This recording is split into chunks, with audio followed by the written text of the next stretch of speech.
Topic पर बात करेंगे और ये टॉपिक है, आप सबका पढ़ा सुना होगा, फिर भी आपको बहुत ध्यान से इस चीज को देखना है कि 1857 की क्रांति का हमारे जीवन में, हमारे इतिहास में, हमारे जातीय इतिहास में क्या महत्व है। ये एक ऐसी चीज है 1857 जो इतिहास के विद्यार्थियों को तो पता होनी चाहिए। इसीलिए मेरी कोशिश है कि जो इतिहास के विद्यार्थी नहीं है आप उन तक भी पहुंचाएं, क्योंकि ये सब परीक्षाओं के लिए बहुत महत्वपूर्ण है। चाहे आप पीटीईटी दें और चाहे आप आईएएस दें, चाहे आप आरएस दें, चाहे आप नेट स्लेट दें। 1857 की क्रांति से जो हिंदुस्तान का राष्ट्रीय आंदोलन शुरू होता है उसके बिना कोई प्रश्न पत्र बन नहीं सकता है। तो हम अब बातचीत शुरू करेंगे। आप लोग जहां भी आपको कोई क्वेरी होती है, कोई क्वेश्चन आता है, कोई जिज्ञासा पैदा होती है, तो चैट बॉक्स में अपने सवाल डालते रहें। तो लास्ट में हम उनको सोल्व करने की कोशिश करेंगे, डिस्कस करेंगे उनको। और कभी ऐसा होता है कि भाई टाइम कम पड़ जाए या हमको लगे कि नहीं अब टाइम छूट रहा है, तो कोई नहीं, हम आगे की बात को अगली क्लास में ले लेंगे। तो हम बात करेंगे 1857 की। 1857 एक ऐसी महत्वपूर्ण साल है जिसमें हिंदुस्तान के इतिहास में, जैसे हम कहते हैं ना 1947, तो जब 1947 कहते हैं तो अपने आप एक इमेज बनती है कि हम आजाद हुए। ठीक उसी तरह से 1857 जब हम कहते हैं तो उसके आगे पीछे हमें क्रांति, विद्रोह, घटना कुछ जोड़ने की जरूरत नहीं पड़ती। सीधा सीधा एक मैसेज जाता है कि 1857 हिंदुस्तान की तारीख में, इतिहास में एक ऐसा साल है जो बहुत सारे परिवर्तन लेकर आया था, परिवर्तन का संकेत लेकर आया था, भले ही वे परिवर्तन स्थायी ना रहे हों। तो 1857 की क्रांति पर बहुत सारा काम हुआ है। हमने जब काम शुरू किया था, जब 1857 की क्रांति पर 1957 में जब इसके 100 साल पूरे हुए, तो भारत सरकार ने बड़ा जोर दिया और भारत सरकार ने ये कोशिश की कि इसके योगदान को बहुत प्रमुखता से इतिहास में स्थान मिले, और 1857 को लेकर बहुत सारा इतिहास लिखा गया। तब से लेकर अभी तक, सबसे पहले जब हम वक्त आएगा बीच में बात करेंगे, 1909 में वीडी सावरकर ने सबसे पहले इस पर एक किताब लिखी थी, ऐतिहासिक दृष्टि से बड़ी महत्वपूर्ण है। तो वहां से अगर 1909 से हम शुरू करें तो 1909 से लेकर टिल नाउ, आज तक भी 1857 पर लगातार शोध कार्य जारी है। तो 1857 की क्रांति पर मैं पहले उन लोगों के लिए भी, क्योंकि हमारे बहुत सारे बच्चे ऐसे हैं जो नेट स्लेट का एग्जाम देते हैं, तो उनके लिए मैं थोड़ा सा किताबों के बारे में पहले बता दूं, ताकि फिर हम जब बात करें तो हमारे दिमाग में ये रहे कि इसका क्राइटेरिया कितना बड़ा है। तो 1957 में जब क्रांति के 100 साल पूरे हुए, तब ये एक बड़ी महत्वपूर्ण किताब अगर आपको दिख रही है तो रिबेलियन 1857, ये एडिटेड बुक है। पीसी जोशी ने इसको एडिट किया था, और इसमें एडिट का मतलब होता है जब संपादन किया जाता है किताब का, तो बहुत सारे लेखक उसमें अपने लेख लिखते हैं। तो ये जैसे आप पढ़ते हैं ना, बीए में पढ़ते हैं या स्कूल में पढ़ते हैं, तो एनसीईआरटी आपकी बेसिक बुक होती है, उसी तरह से ये आपकी बेसिक बुक है। अगर आप 1857 पर पढ़ते हैं तो सबसे पहले आपको इसको पढ़ना चाहिए, पीसी जोशी को, जो आपको मूल मूल बातें बताता है कि ये 1857 की क्रांति क्या थी। इसके अलावा ये किताब है बिस्मय पति रॉय की, इसका नाम है द 1857 रिबेलियन। थोड़ा सा अंग्रेजी में इसलिए है क्योंकि वो लोग मेहनत ज्यादा करते हैं, लिखते हैं, हिंदी में ट्रांसलेट होकर बाद में आती है। तो मेरा आपसे ये निवेदन भी है कि थोड़ा थोड़ा अंग्रेजी की किताबें भी पढ़ लें, हिंदी में ट्रांसलेट होने में आके नहीं हो सकता है, टाइम लगे। ये जो किताब है ये इस दृष्टि से महत्वपूर्ण है कि अगर आप इसका प्रीफेस पढ़ेंगे, इसका सिर्फ प्राकथन या इंट्रोडक्शन पढ़ेंगे, तो आपको उसमें बहुत सारी चीजें, जो पूरा कंसेप्ट है 1857 का, वो समझ में आएगा। चाहे वो साम्राज्यवादी कंसेप्ट हो, चाहे राष्ट्रवादी कंसेप्ट हो, जिन जिन तरीकों से जिन जिन लोगों ने बात की 1857 की, वो सब आपको इस बुक में मिलेगी। एक और बहुत महत्वपूर्ण किताब है और इसको आपको जरूर देखना चाहिए, ये है facets of the great revolt 1857। ये शिरीन मूसवी ने इसको एडिट किया है।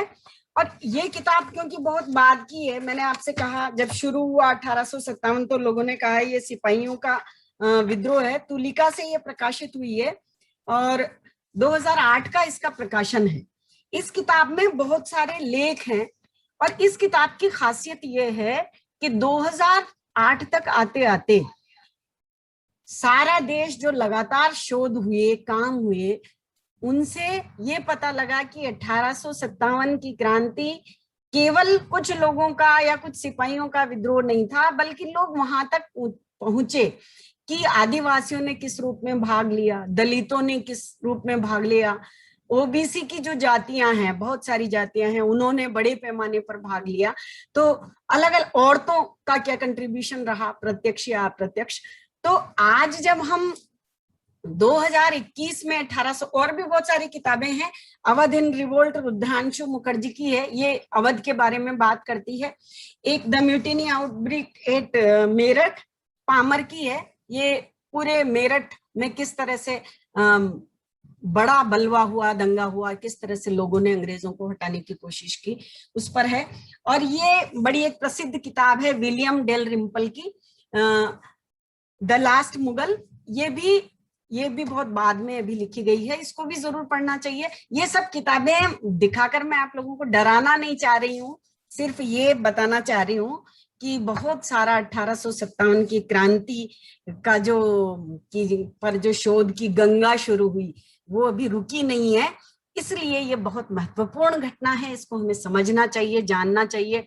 और इस पर किसी भी, मैं फिर दोहराती हूँ, किसी भी प्रतियोगिता परीक्षा के लिए 1857 की क्रांति बहुत बहुत महत्वपूर्ण है। कैसे हुई, क्यों हुई, क्या इसका स्वरूप था, क्यों हम हार गए उसमें, क्यों हम विफल रहे और इसके परिणाम क्या थे, ये कुछ मेन इसके एस्पेक्ट हैं। तो कुछ बिल्कुल टेक्नोलॉजी में ज्यादा कुछ नहीं जानते हुए भी मैंने बच्चों की मदद से कुछ स्लाइड्स बनाई हैं।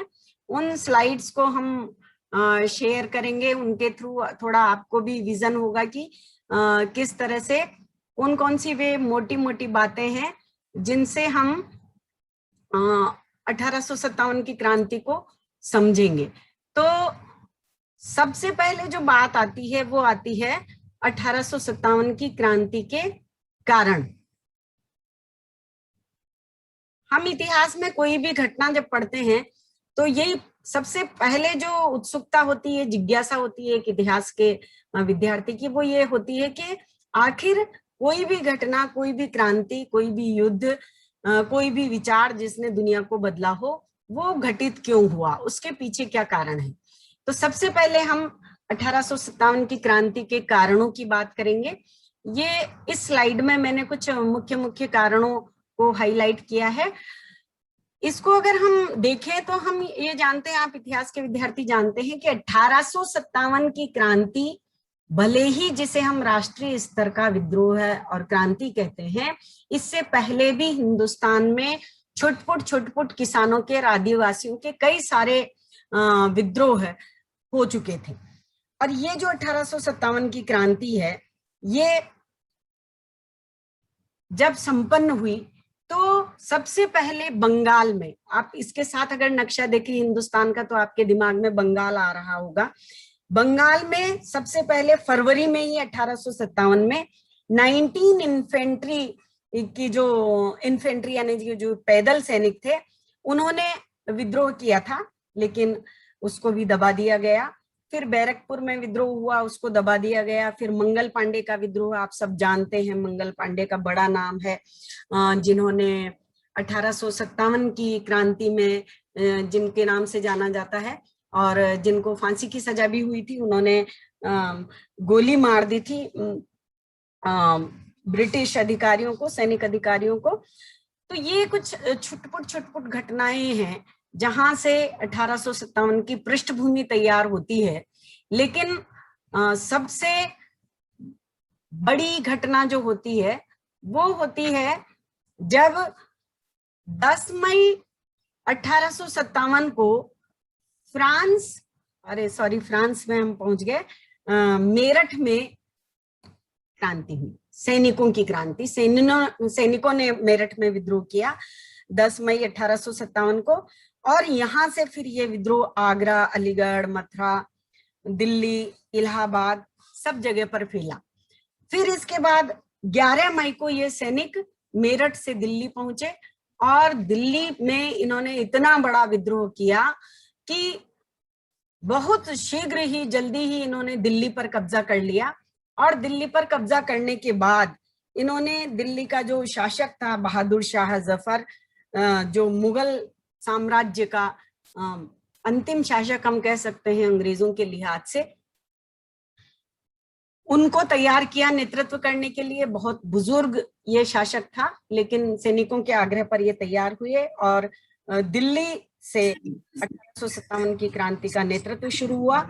इसके बाद 30 मई को अवध, जो जिसकी राजधानी लखनऊ थी, और जहां आपने नाम सुना होगा, वाजिद अली शाह को हटा दिया था अंग्रेजों ने और अवध को मिला लिया था। इसको लेकर बड़ा असंतोष के लोगों में। यहाँ सैनिकों ने नाबालिग उसका जो बेटा था बिरजीस कद्र, उसको नवाब बनाया, और उसकी माँ हजरत महल को संरक्षिका बनाकर शासन भी बदला और आंदोलन भी शुरू किया, क्रांति शुरू की। इसके बाद आप जानते हैं कि राजस्थान को हम लेंगे, क्योंकि हम राजस्थान में रहते हैं। राजस्थान में नसीराबाद और नीमच में 28 मई 1857 को, और 4 जून को कानपुर में विद्रोह हुआ, सैनिक विद्रोह, जिसका बाद में नेतृत्व किया नाना साहब ने। फिर 5 जून को झांसी की सेना ने विद्रोह किया, और रानी लक्ष्मीबाई जो अंग्रेजों के संपर्क में थी, बातचीत कर रही थी, उन्होंने वो समझौता वार्ता उनकी विफल रही। उसके बाद लक्ष्मीबाई को उन्होंने नेतृत्व सौंपा। और जुलाई में बिहार में आरा में जो कुंवर सिंह थे, उन्होंने विद्रोह किया, और बाद में उन्होंने अपनी उनकी जो रियासत थी, जो जागीर थी जगदीशपुर, उस पर कब्जा कर लिया। फिर हमारा अहुआ का राजस्थान का है, जिसमें कुशल सिंह ने विद्रोह किया था जोधपुर लीजियन के साथ मिलकर। और फिर हमारा कोटा है, जहां मेजर बर्टन को की हत्या करके उसका सिर पूरे कोटा में घुमाया गया था। तो ये प्रमुख घटनाएं हैं जिनमें विद्रोह घटित हुआ, लोगों ने भाग लिया। लेकिन हम देखते हैं कि ये सारा विद्रोह है अंग्रेजों ने एक एक करके दबा दिया, और 20 सितंबर 1857 तक अंग्रेजों ने दिल्ली पर फिर से कब्जा कर लिया। और ये जो विद्रोह की जो जगह थी, इन पर उनका वापस अधिकार हो गया, ब्रिटिश शासन स्थापित हो गया। तो ये जो क्रांति है 1857 की, ये इतना लोगों में क्यों आक्रोश हुआ कि एक के बाद एक विभिन्न स्थानों पर, खास तौर से उत्तर भारत के क्षेत्रों में विद्रोह हुआ। तो हम कारणों की अब बात करें तो सबसे पहले हम देखेंगे राजनीतिक कारण। राजनीतिक कारण पर अगर हम राजनीतिक परिदृश्य पर निगाह डालें तो वेलेजली के समय से हम देख रहे हैं कि सहायक संधि प्रथा आई, और धीरे धीरे बहुत सारे राजाओं को अंग्रेजों ने मिला लिया। इसके अलावा प्लासी में 1757 में प्लासी का युद्ध हुआ था, और प्लासी में बंगाल पर कब्जा करने के बाद 1857 यानी कि पूरे 100 सालों में अंग्रेजों ने हिंदुस्तान पर प्रत्यक्ष या अप्रत्यक्ष रूप पर पूरा अपना कब्जा स्थापित कर लिया था। बहुत सारे राजाओं को यह कहकर हटा दिया कि वो योग्य नहीं है, जैसे अवध का भी हमने उदाहरण लिया, सतारा है, नागपुर है, ये खुद झांसी का जो मामला है, ये सब गोद नहीं लेने की, गोद निषेध सिद्धांत डलहौजी ने बहुत बड़े पैमाने पर काम में लिया। और इस पर भी सवाल आ जाता है कि भाई ये गोद निषेध के सिद्धांत के तहत किन किन राज्यों को किसने हटाया था, तो इसको भी थोड़ा ध्यान से आप देखें। तो राजनीतिक कारण जो थे उनकी वजह से लोगों में बहुत असंतोष था, नाराजगी थी। फिर सामाजिक और धार्मिक कारण की अगर हम बात करें तो हम जानते हैं कि ईसाई मिशनरीज को 1813 से अंग्रेजों ने छूट दे दी थी। वो यहाँ धर्म प्रचार करते थे, और वो अपने धर्म की तारीफ और हमारे धर्म को, चाहे जो हिंदुस्तान का जो भी धर्म हो, उसकी हंसी मजाक उड़ाते थे, व्यंग्य कसते थे, जिससे लोगों में बहुत नाराजगी थी। सामाजिक क्षेत्र में अंग्रेजों ने यहाँ आकर देखा कि बाल विवाह है, सती प्रथा है, विधवा विवाह पर रोक है, तो ये सब उनको बुराइयां लगती थी। और ये तकनीकी तरीके से सुधार की दृष्टि से वाजिब होते हुए भी भारतीयों को लगता था कि ये अंग्रेज नाजायज तरीके से हमारे मामलों में हस्तक्षेप कर रहे हैं, तो इसको लेकर भी उनमें नाराजगी थी।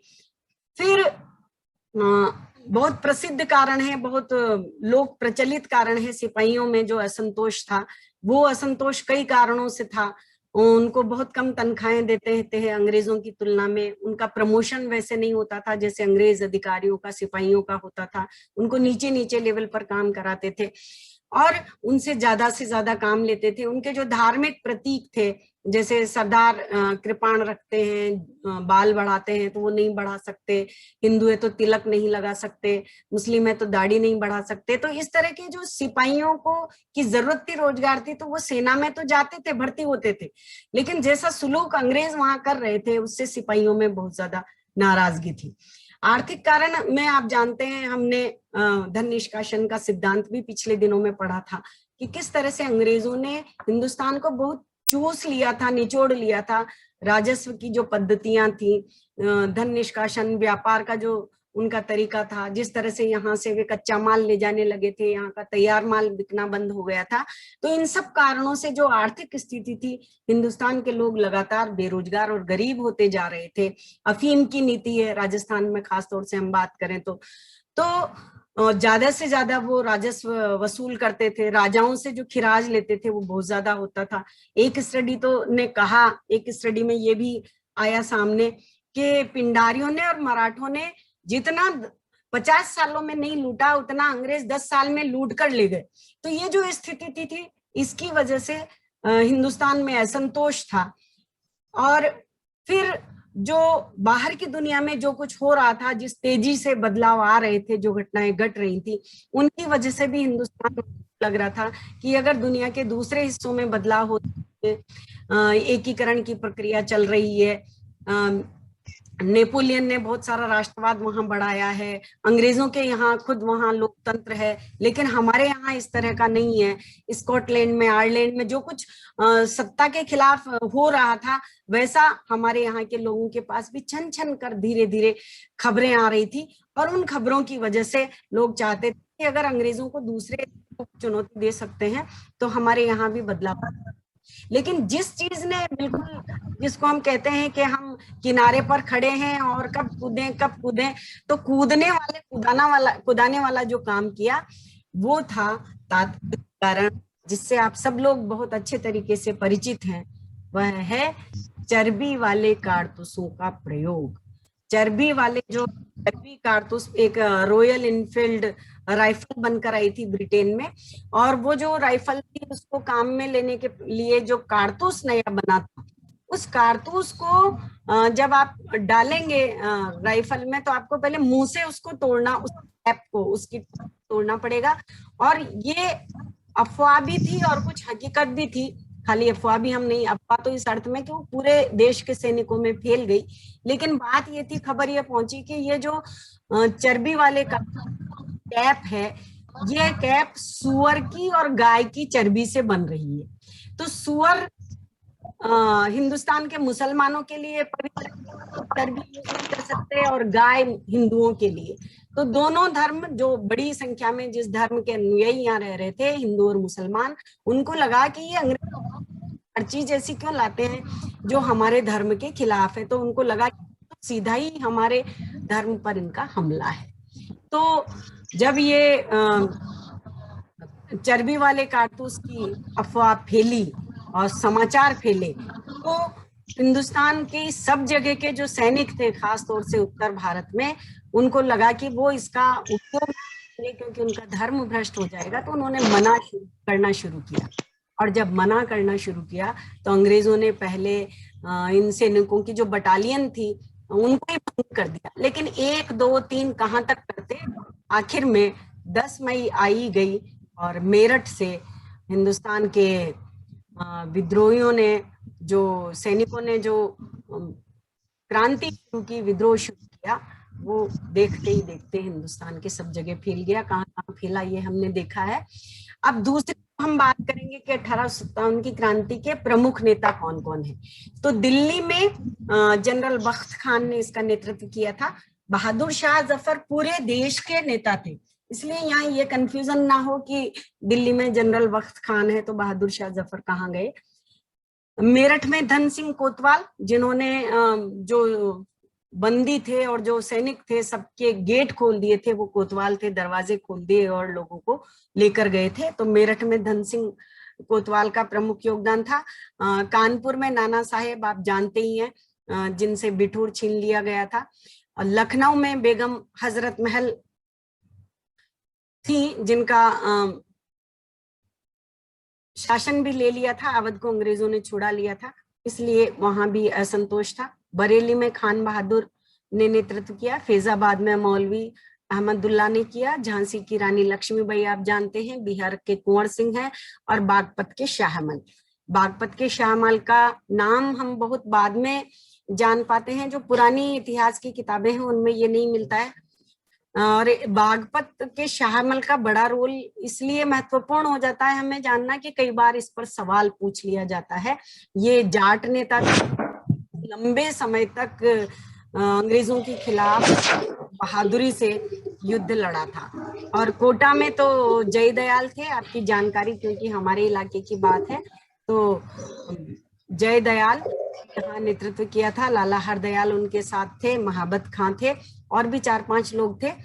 तो ये प्रमुख नेता हैं जिन्होंने 1857 की क्रांति की बागडोर संभाली थी। अब सबसे बड़ी जो सवाल पूछा जाता है, जो यूनिवर्सिटी की परीक्षा में भी पूछा जाता है और कॉम्पिटिटिव एग्जाम में भी पूछा जाता है, इसमें दो तरह से बड़ी महत्वपूर्ण बात है। एक तो ये है कि 1857 की क्रांति की जो प्रकृति को लेकर जो सवाल पूछा जाता है, एक तो ये सीधा सवाल हो जाता है कि किसने क्या माना, कौन सैनिक विद्रोह मानता है, कौन राष्ट्रीय विद्रोह मानता है इसको, कौन मुसलमानों की सत्ता का मानता है। और एक ये भी पूछ लिया जाता है कि 1857 का विद्रोह आपकी निगाह में क्या प्रथम स्वतंत्रता संग्राम था, यदि हाँ तो उसको एक्सप्लेन करिए। तो फिर आपको डिटेल में पता होना चाहिए कि आप इसको कौन सा विद्रोह मानते हैं और क्यों मानते हैं। तो जब हम 1857 की प्रकृति की बात करते हैं तो सबसे पहले इसे सैनिक विद्रोह कहा गया। और सैनिक विद्रोह कहने वाले जो लोग थे उसमें ज्यादातर साम्राज्यवादी लेखक हैं, अंग्रेजी लेखक हैं, जो ये मानते हैं कि 1857 का जो विद्रोह था वो कुछ नहीं था, सैनिकों में असंतोष था, कुछ उनकी पर्सनल जरूरतें थी और कुछ उनका असंतोष था, और कुछ चर्बी वाले कारतूस वाली जो बात है, इन सबको लेकर उन्होंने ये कहा कि जैसे जॉन सीले हैं जो ये मानते हैं कि ये कुछ नहीं था, सैनिकों का विद्रोह था। उनमें सबसे पहले जॉन सीले हैं, जॉन लॉरेंस हैं, पी रॉबर्ट्स हैं, वी.ए. स्मिथ हैं, और आर.सी. मजूमदार जो हिंदुस्तान के ही लेखक हैं और जिन्होंने बहुत डिटेल में 1857 पर अपनी उनकी किताब भी है, रिवोल्ट ऑफ 1857। आर.सी. मजूमदार भी ये मानते हैं कि ये सैनिक विद्रोह था, इससे ज्यादा कुछ नहीं था, और जब सैनिकों को दबाया तो सैनिक विद्रोह भी खत्म हो गया। दूसरी जो मत है वो है मुस्लिम सत्ता की पुनर्स्थापना का प्रयास। तो ये जो जेम्स आउटरम है और स्मिथ, ये वो स्मिथ नहीं है वी.ए. स्मिथ जो सैनिक विद्रोह मानते हैं, दूसरे एक स्मिथ हैं। इनका कहना है कि क्योंकि हिंदुस्तान में अंग्रेजों के शासन से पहले मुसलमानों का शासन था, इसलिए 18 था जिसका नेतृत्व किया था बहादुर शाह जफर ने, जो खुद एक मुस्लिम शासक था और मुगल शासक था, इसलिए 1857 का जो विद्रोह है वो मुस्लिम सत्ता की पुनर्स्थापना का एक कोशिश थी, इसके सिवा कुछ नहीं था, और किसी जाति के लोगों ने इसमें भाग नहीं लिया। तीसरा जो मत है वह है मेलिसन का। मेलिसन का मानना है कि ये 1857 का एक सामंतवादी प्रतिक्रिया थी, यानी कि हमने सामंतों के बहुत सारे अधिकार छीन लिए थे, उनकी जागीरें जाती रही थी, इसको लेकर कुछ राजाओं को भी हमने अपदस्थ किया था, तो उनकी नाराजगी थी और उनकी नाराजगी की वजह से उन्होंने कुछ लोगों को भड़काया और अपनी अपनी जगहों पर विद्रोह किया। इसलिए ये सामंतवादी प्रतिक्रिया के सिवा कुछ नहीं है। लेकिन जो सबसे बड़ा मत है और जो एक राष्ट्रवादी मत है और जिसे हिंदुस्तान में खास तौर से स्वीकार किया गया है और बाद में धीरे धीरे साम्राज्यवादी इतिहासकारों और विदेशी यूरोपीय इतिहासकारों ने भी स्वीकार किया, वो मत है कि 1857 की जो घटना है वह हिंदुस्तान का प्रथम स्वतंत्रता संग्राम है।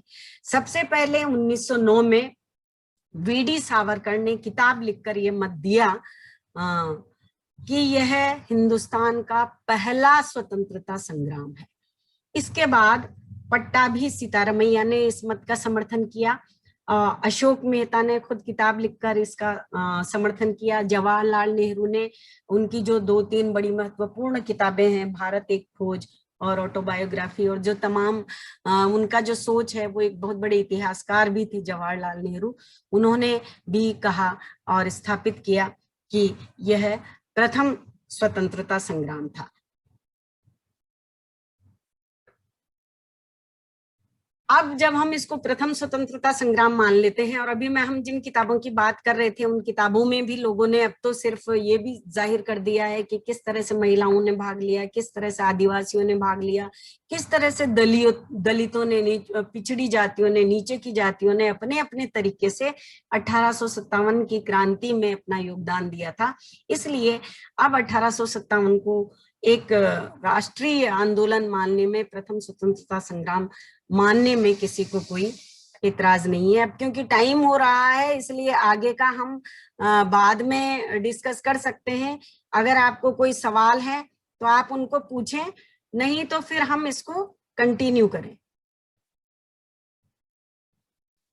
आप चैट बॉक्स में अपना डाल दें या अपना खोलकर ये बता दें कि मैं कंटिन्यू करूं या आपके कोई सवाल है, कोई डिस्कशन आपको करना है तो उस पर हम बात करें।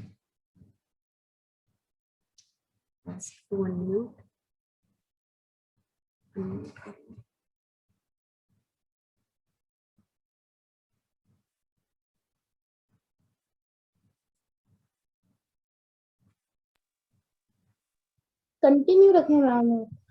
हाँ जी, कंटिन्यू रखे हैं।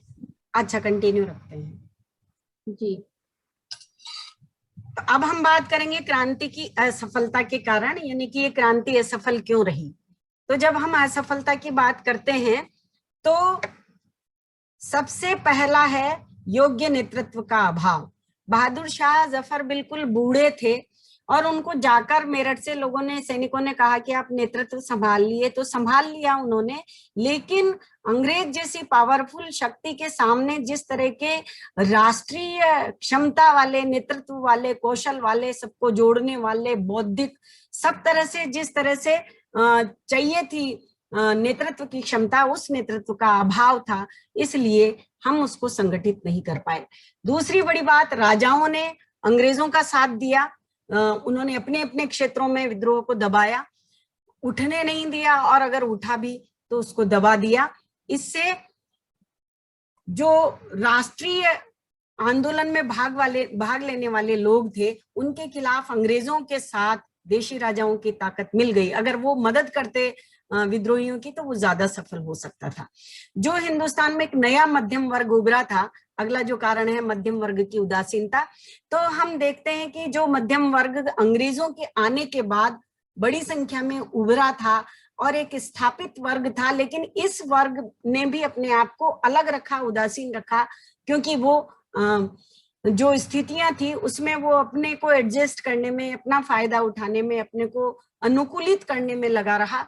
इसलिए जो विद्रोह कर रहे थे उनको इसकी मदद नहीं मिली। और बड़ी बात यह है कि जो 1857 के क्रांतिकारी थे, उनके संसाधन बहुत सीमित थे, चाहे वो युद्ध की सामग्री हो, चाहे आने जाने के साधन हो, चाहे दूसरे की मदद के साधन हो, वो इतने सीमित थे कि उनके लिए अंग्रेजों जैसी ताकत से मुकाबला नहीं था। ठोस लक्ष्य का अभाव था। आपने देखा जगह जगह पर लोगों ने अपने स्थानीय हितों और परिस्थितियों के हिसाब से आंदोलन किया, विद्रोह किया, इसलिए वह राष्ट्रीय स्तर का संगठित स्वरूप नहीं ले सका। पहले से आरंभ कर दिया। पहले ये था इनका कि ये बाद में शुरू करेंगे 30 मई को, लेकिन 10 मई को ही शुरू हो गया, इसलिए जो थोड़ी मोड़ी प्लानिंग थी वो भी सफल नहीं हो पाई। और सबसे बड़ा कारण कि अंग्रेजों ने जिस क्रूरता से, जिस नृशंसता से विद्रोहियों को दबाया, हत्या की, हर तरह से जैसा नरसंहार मचाया, उसके सामने भी एक एक करके विद्रोह के जो जो स्थान थे, जो जो लोग थे, उनको अंग्रेज दबाकर इस संपूर्ण क्रांति को असफल करने में सफल हुई। अब जो अगली बात आती है वो है कि इस क्रांति के क्या परिणाम निकले।